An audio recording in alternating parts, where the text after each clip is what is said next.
Good morning, y'all, and welcome to our special Sunday edition of the Cashword Multiplier. I've got ticket number 19, picked this up from my Conoco station, and I'll be honest with you, I did buy one earlier this week, and I did lose on it, so this is the second time I've played this one. First letter is a J. Ooh, that's never a good letter to start out with, but I do recall seeing a couple of J's.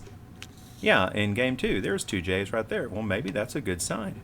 Well, today is special because I'm going to do 2 stories today. I'm going to do the Chased by a Fire Truck and Don't Drink That. Now, the Chased by a Fire Truck is kind of a shorter story, so I thought, why not? Let's just include it in both today. All right, so we're going back to 1986, a year after my wife and I started dating. We started dating in 1985 when she had just graduated high school, and I was still a sophomore, so I was dating a college girl. It's pretty cool. That next year, I wanted to impress her during July 4th, so I had just gotten a new black S10, midnight black truck. Really cool. I loved it. And I was going to impress her that year and buy some fireworks and shoot them off. So we kind of lived on the edge of Fort Worth. So you're kind of in the country, but you're not. You're still within city limits. So I bought some firecrackers and Roman candles and some bottle rockets, and we went out to the edge of town, but still within the city limits, which was illegal to have fireworks or shoot them off, but I didn't think anybody would notice.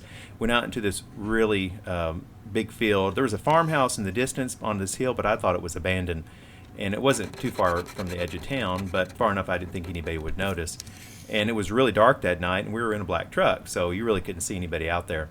So we started shooting off some firecrackers and spinners and a couple of Roman candles, and I was about to shoot off. Did I even get one off? I don't know. I think I was about to shoot off. Yeah, I was about to shoot off one of the bottle rockets. We'd only been there like 30 minutes, and all of a sudden, out across the field in the distance, horns blaring, was a full-blown fire truck coming right towards us. I panicked because we were the only ones out there for anywhere. So I know they were coming right towards us. Somebody, I guess there was somebody at that farmhouse that must have reported illegal fireworks being shot off or a fire. And so the lone fire truck in our town, along with all the volunteer fire department, was heading my direction right towards me. So I panicked, and I didn't want to get in trouble. So what do? You run from the police, or in this case, the fire department. So I thought, oh gosh, what am I going to do? So I took all the fireworks and all the incriminating evidence, and I threw it in the back of the truck. And I thought, what's black? They can't see us. They don't know where we're exactly at. So I thought, well, we'll just drive with the lights off across the field, parallel to which way they were coming, until we find a road, and then we'll turn back. And luckily we didn't hit anything, but we left the lights off. We drove across the field as fast as I could as the fire truck was coming towards us right behind us. And then I finally hit this 2 big bumps, and I spun around, and we were back on the main road that goes back into the city. And I just drove as fast as I could back into the city with no lights on.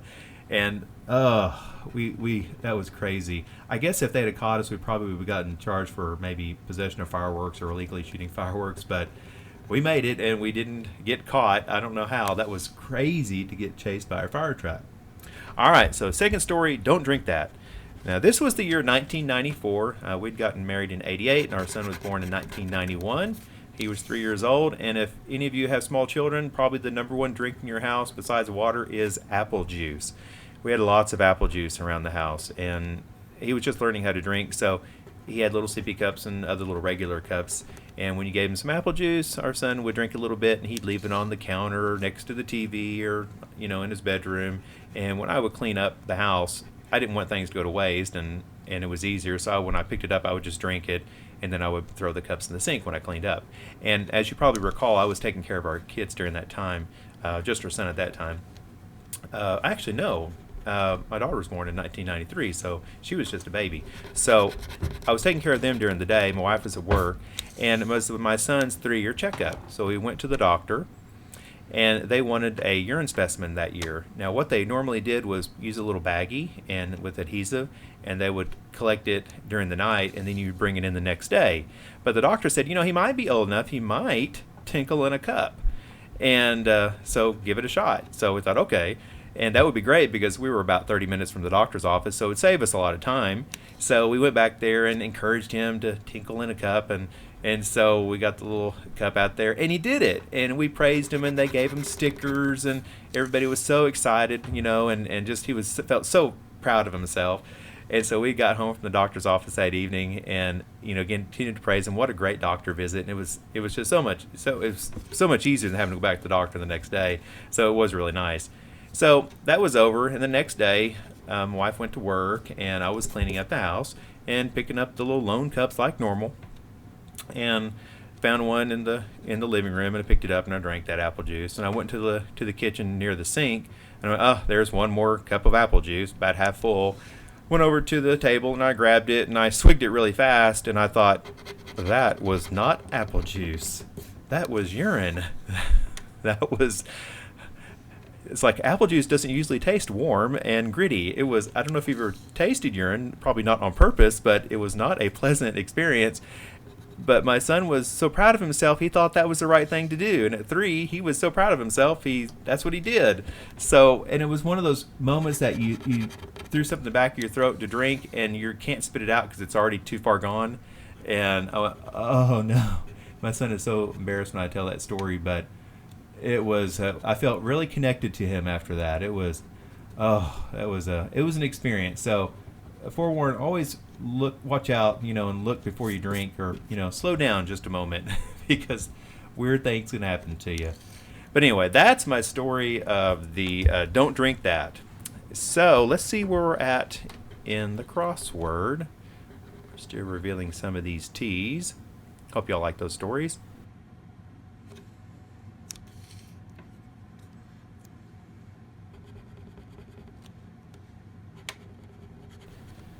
All right, let's see where we're at. Ooh, we got a word there, taught.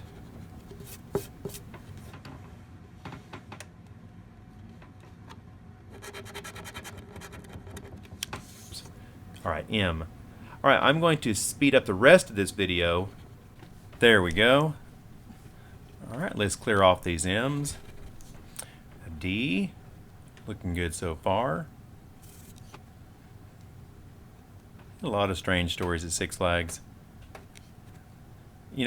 Basically run by a bunch of teenagers. So, essentially, I think there was if I recall, 1,000 employees out there, but only 150, less than 200 are actually full time. So, you basically had the park run by a lot of teenagers. But I did enjoy it. Just because you just feel like you're in a completely different world out there. All right, K, N,